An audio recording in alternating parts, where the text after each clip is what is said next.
You know what my least favorite part of the trial is? It isn't listening to the defense argue that her client is not guilty. She has a right to do that. It isn't even listening to what I believe, and I'm going to tell you what I think is inaccurate. My least favorite part of the trial is that even while we're standing here and our criminal justice system provides for justice for victims, and my job is to advocate for them, and I'm standing up here and I'm doing that. I've been doing that all week and several weeks before, and I'll keep doing it. You know what my least favorite part is? It doesn't take away any of the suffering. It doesn't take it away. So, don't deliver a verdict thinking that it will, because it doesn't. Your job is to follow the law and use your common sense when you consider the evidence. I embrace the high burden of beyond a reasonable doubt. I believe in it wholeheartedly, devoted my whole life to it. I embrace it. It's what we use for every prosecution in this country, every single day of every year, for decades and decades and decades. That's the burden we have. And it is not, despite what the argument is always, any possible doubt. You have to be 100% sure. If you're 100% sure, we probably don't need criminal trials. And you can't be. We can't be. That doesn't make any sense, does it? We can't get inside the head of people who commit violent crimes or any crime and decide what they knew and what they wanted and if they loved their kid. I hope he did. I hope he does, by the way. I assume he does. We all do. We all love our kids. That's not my job. It's not my burden. So I embrace my burden, but I'm not going to embrace something that's just not true. Because it is not true that I have to prove, and the people of the state of Michigan have to prove, what James Crumbley knew. It is not true that the people of the state of Michigan have to prove that he knew his son was going to kill somebody. We've talked about this before. If that were the case, he'd be charged with murder. That's not my burden. That is not what I have to prove.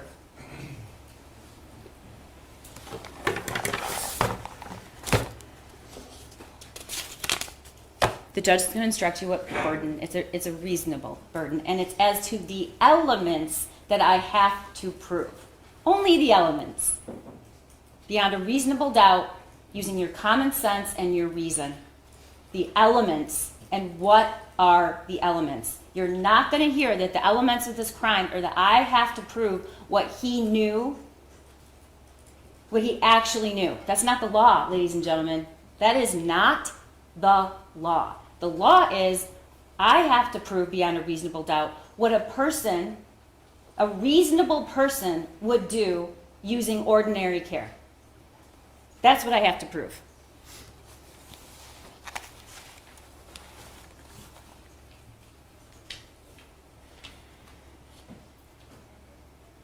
There's a couple things I have to correct. The questions defense counsel asks witnesses are not evidence. It's the answers that are evidence, and you have to decide whether that's credible. But Special Agent Brandon did not testify that it was safe. He would call that secure if an unloaded gun was stored separately. In fact, that's not what he testified. What he testified to was that it wasn't storing the firearm or ammunition wouldn't make it secure if you had a 15-year-old who knew how to load and shoot that gun. That was his testimony. You did not hear from people at the school that they were not concerned. That was not the testimony. You did not hear that James Crumbley went home because he was trying to check on his son and he was worried. None of that happened. You heard the 911 call. You have to rely on what you heard. not the questions that were asked.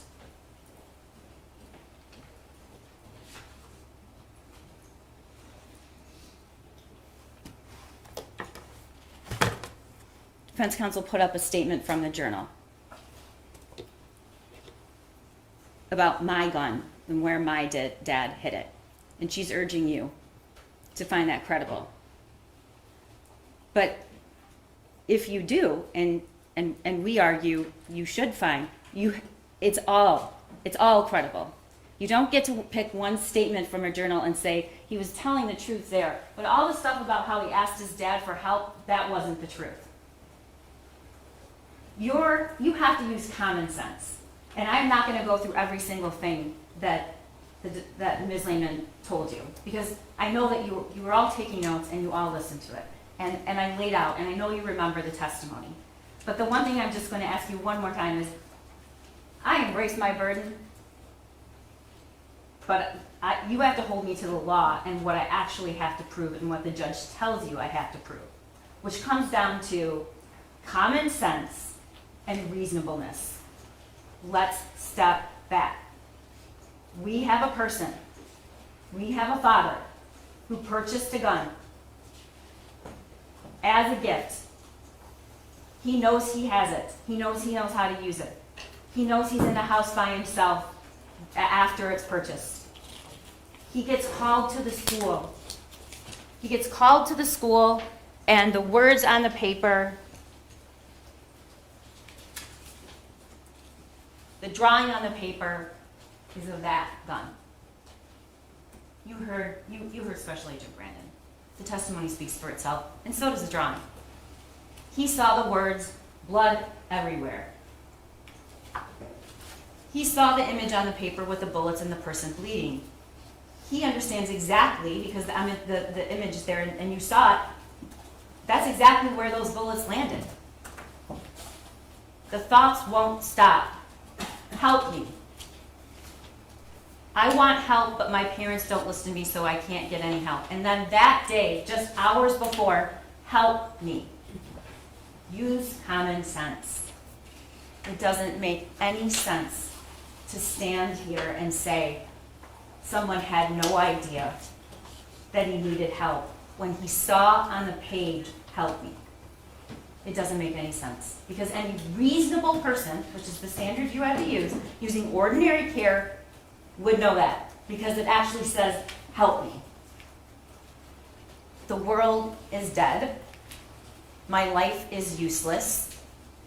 Those messages you saw, that's exactly what he thought. We know what was going on because of the messages in his journal. And then we know there was a cable lock. You did not hear any testimony about who owned that gun and whether that lock was used or another lock was used. But you do know that whoever purchased that gun had to be 21 years old. You do know that. We've been telling you since this case started, it would take tragically small things to prevent these deaths. And you're hearing a lot about how to store a weapon. And the truth is, this has nothing to do with a safe storage lock, and you don't have to lock a weapon up to make it secure. There's lots of ways to make it secure. But what isn't secure is leaving it around, which we know he did with his other weapon, leaving it around. My dad left it out, LOL. I thought, why not? Loaded, knowing that your ammo is right there. We know that is not secure. But let's talk about one of the ways that we can prevent access to minors. This is the murder weapon. This is the gun. We know we presented evidence of this. I'm going to put it right on the table. This is a cable lock. This little piece of cord. This is me inserting the cable lock. We know that a cable lock was in the home. We know it was provided. This is me inserting a cable lock.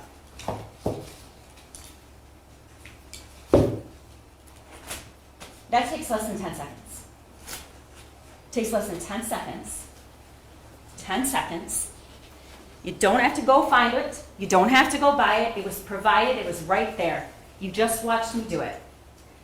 10 seconds of the easiest, simplest thing, one of which, by the way, not the only way. Locking was not the only way to prevent this, but it was one way, and it took less than 10 seconds.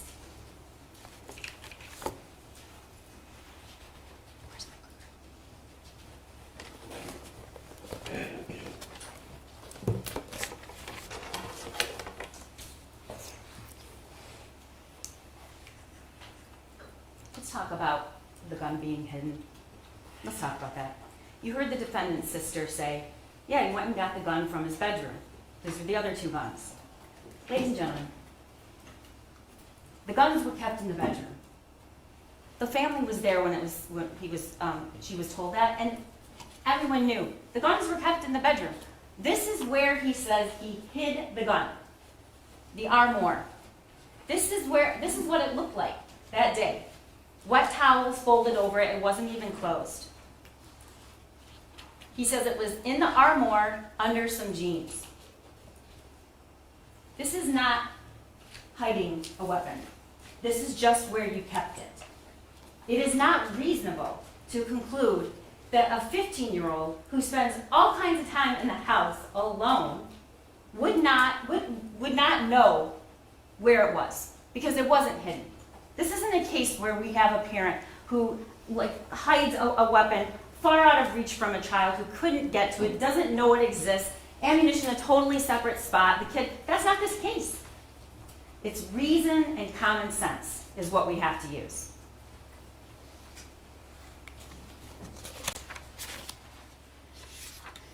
We know that James Crumbley went home and looked for a gun when he heard there was an active shooter. And we know he referenced there was that meeting at the school. That's foreseeability, and that's a person who suspects their own son. And that is what I have to prove. Foreseeability to an ordinary, a reasonable person using ordinary care. This case is not a statement about guns. It's not a statement about parental responsibility.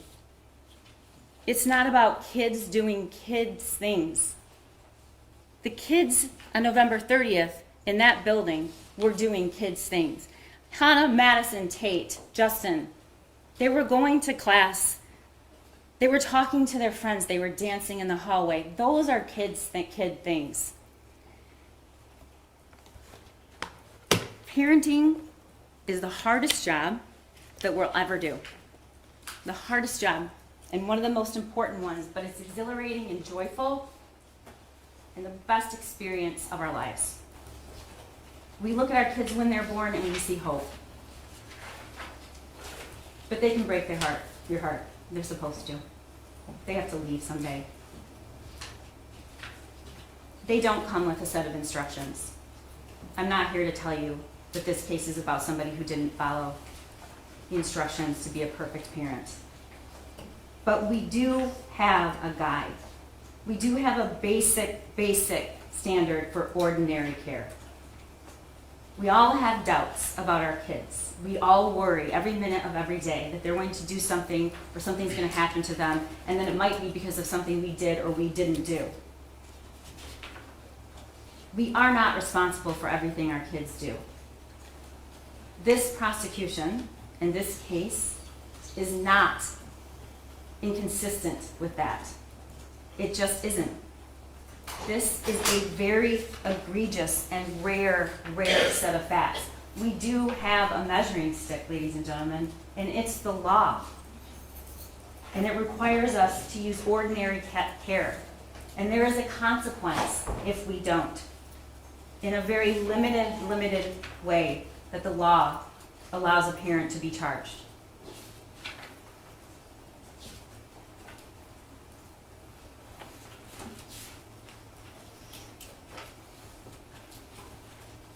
Your job now is to go back there and use your reason and common sense and follow the law. That's what your job is. You've listened to all the evidence, and at the end, you will conclude that James Crumbley failed. He might love his kid, I hope he does.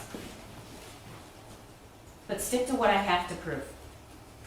Stick to what I have to prove. And remember that he didn't just fail in his duty to his son. He failed in his duty to protect Hannah and Justin and Madison and Tate. And I don't say their names to evoke sympathy. I say their names because they matter. They matter. And that is why we are here. We are absolutely here about what happened in that school that day. Because if James Crumbley had done even the smallest of things, like the 10-second cable lock, or gone home, or took responsibility for his kid who was in trouble, those kids wouldn't have been shot and killed in that school on that day. I have met my burden. Mr. Keese and I, the people of the state of Michigan, have met the burden to find James Crumbley guilty of 4 counts of involuntary manslaughter. And I ask you to return that verdict. Thank you.